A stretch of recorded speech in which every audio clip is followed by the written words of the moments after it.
जय श्री कृष्ण। राधे राधे। 23वां अध्याय में कल्हा का उद्धार था विष्णु दूतों से धर्मदत्त की वार्ता की बातचीत की कथा है। कार्तिक महात्म की कथा सुन रहे हैं।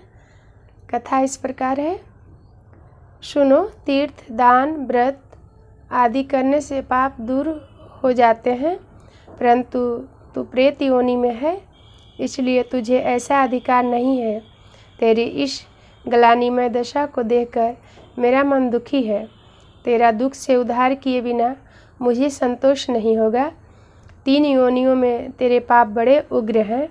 बड़े पुण्य से ये छीन न होने वाली तेरी प्रेत योनि बड़ी निंदित है। अतः इस जन्म में जो मैंने कार्तिक का व्रत किया है, उसके पुण्य के आधे फल से तू श्रेष्ठ गति को प्राप्त हो। यज्ञ, दान और तीर्थ ये कार्तिक के व्रत के बराबर नहीं हो सकते। नारद जी बोले, हे राजन, यह कहकर धर्मदत्त ने 12 अक्षर मंत्रों को सुनाकर तुलसी मिला हुआ जल उसके ऊपर छिड़का।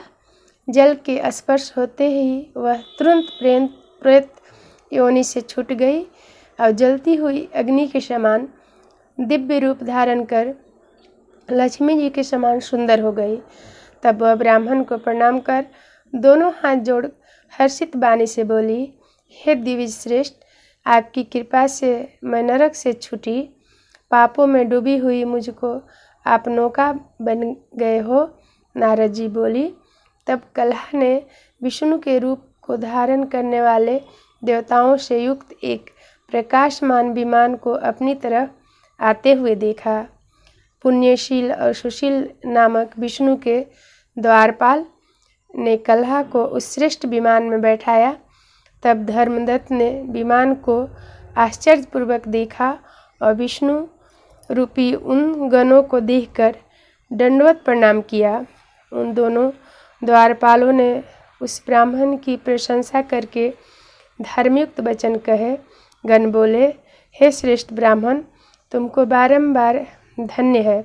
तो विष्णु की भक्ति में सदा लगे रहते हो, दीनों पर कृपा करते हो, धर्मज्ञ हो, विष्णु के भक्त हो। तुमने बचपन से लेकर जो कार्तिक व्रत किया था, उसका आधा फल देने से कल्हा के पूर्व जन्म के सब पाप नष्ट हो गए। तुम्हारे स्नान के फल देने से इसके 100 जन्मों के पाप मिटे और हरि का जागरण करने से इसे विमान मिला। अब नाना प्रकार के भोगों को भोगने के लिए यह वैकुंठ को जा रही है। तुमने कार्तिक में जो दीप दान किया था, उससे इसे तेज मिला और तुलसी के पूजन से तथा कार्तिक के व्रत से जो तुमने इसके पुण्य दिए हैं, इसलिए विष्णु के समीप जाने की अधिकारिणी हुई है। हे कृपानिधे, तुम भी इस जन्म के अंत में दोनों स्त्रियों सहित वैकुंठ को जाओगे। विष्णु के वैकुंठ में भगवान की स्वरूप मुक्ति को पाओगे। इस लोक में वे ही धन्य हैं जो कृत हैं और उन्हीं का जन्म सफल है जो मनुष्य भक्ति पूर्वक भगवान की आराधना तुम्हारी तरह करते हैं। उनको कोई वस्तु दुर्लभ नहीं है। उत्तानपाद के पुत्र ध्रुव को जिन्होंने निश्चल पद पर स्थान दिया, जिनका नाम लेने से मनुष्य उत्तम गति को प्राप्त होते हैं, जिनके नाम से ग्रह द्वारा पकड़ा हुआ हाथी मुक्त होकर भगवान के समीप गया, तुमने ही विष्णु भगवान का जो आराधन किया है, इसके प्रभाव से कई हजार वर्ष तक दोनों स्त्रियों समेत संसार में सुख भोग कर भगवान के समीप निवास करोगे। पुण्य क्षीण होने पर पृथ्वी पर आओगे और सूर्यवंश में प्रसिद्ध राजा दशरथ होगे। ये दोनों स्त्रियां भी तुम्हारे साथ रहेंगी तथा तीसरी यह कल्हा आधे पुण्य की अधिकारिणी भी तुम्हारी स्त्री होगी। इस जन्म में भी विष्णु भगवान तुम्हारे समीप रहेंगे, अर्थात तुम्हारे पुत्र होकर देवताओं का कार्य करेंगे। तुम्हारे इस कार्तिक व्रत से बढ़कर यज्ञ, दान, तीर्थ आदि कोई नहीं है। हे विपेंद्र, तुम धन्य हो जो तुमने विष्णु भगवान को प्रसन्न करने वाला यह व्रत किया है।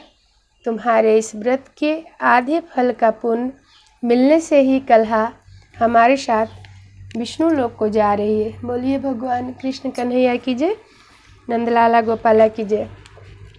कार्तिक माह की छोटी सी कथा साथ में सुन लेते हैं और इसके बाद भगवान की भजन कर लेंगे। अन्न धन की कहानी है। अन्न और धन दो भाई थे, दोनों में विवाद हो गया। धन ने तो कही मैं बड़ा, अन्न ने कहा मैं बड़ा। अन्न देवता कुम्हार के घर में जाकर छिप गए। सब लोग भूख के मारे व्याकुल हो गए। सब राजा के पास गए। राजा से कही, राजा साहब अन्न की खोज लगाओ, सब भूख के मारे व्याकुल हैं। राजा ने चींटी से कही, चींटी अन्न की खोज लगाओ। चींटी रेंगती रेंगती कुम्हार के घर गई। अन्न से बोली, महाराज चलो, काहे को रूठे बैठे हो?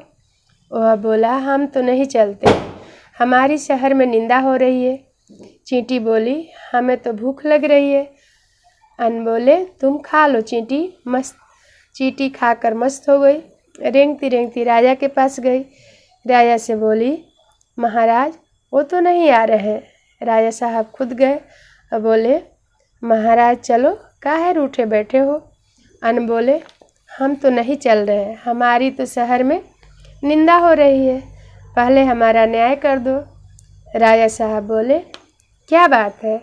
धन ने तो कही हम बड़े, हमने कहा हम बड़े, बताओ हम में से कौन बड़ा है?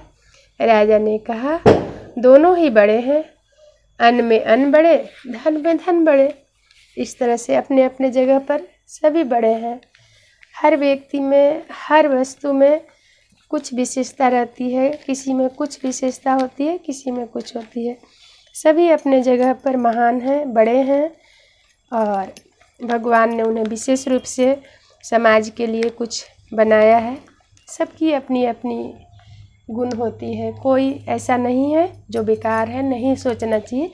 सब में अपनी एक विशेष क्वालिटी भगवान ज़रूर देते हैं, बस उनकी पहचानने की विशेषता है।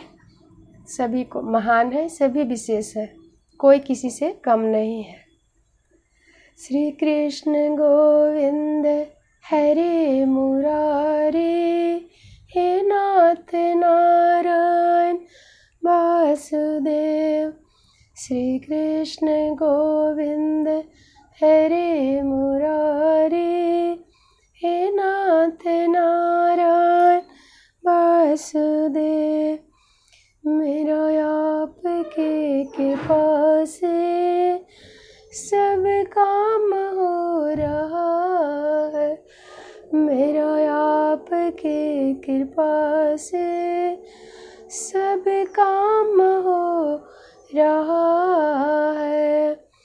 करते हो तुम कन्हैया, मेरा नाम हो रहा है, मेरा आपके कृपा से सब काम हो रहा है। करते हो तुम नंदलाला, मेरा नाम हो रहा है, मेरा आपके कृपा से सब काम हो रहा है, मेरा आपके कृपा से सब काम हो रहा है। जय श्री कृष्ण, राधे राधे। वीडियो को ज़रूर सुनिएगा। जो लोग भी इस वीडियो को देख रहे होंगे लाइक कीजिए, शेयर कीजिए और पूरी कथा सुनिएगा। जितनी भी कथाएँ अपलोड है, कार्तिक माह की पूरी कथा अपलोड है, ज़रूर सुनिएगा। जय श्री कृष्ण, राधे राधे।